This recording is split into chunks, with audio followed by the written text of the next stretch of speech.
সম্মানীয় দর্শক, কি অবস্থা, কেমন আছেন? আশা করি অনেক ভালো আছেন। তো বেশি কথা না বাড়িয়ে চলে যাওয়া যাক গল্পের গভীরে।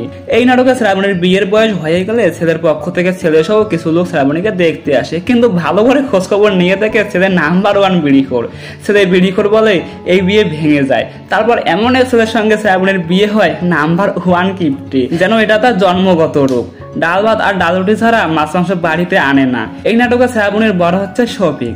বাজার করার সময় মাছ মাংসের কথা বললে শফিক শ্রাবণীর 12টা বাজিয়ে ছেড়ে দেয়।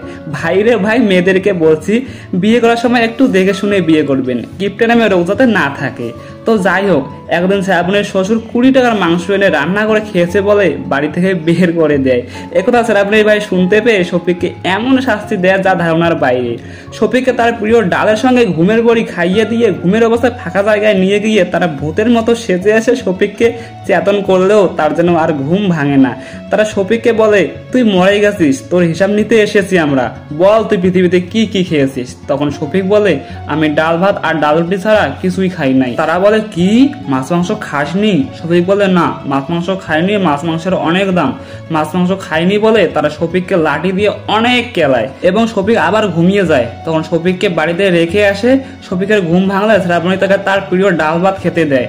তখন শফিকের সেই কেলানির কথা মনে পড়ে এবং শ্রাবণীকে বলে, এই আজ থেকে ডাল ভাত খাবো না, তুমি টাকা নিয়ে গিয়ে এখনই মাছ মাংস নিয়ে আসো।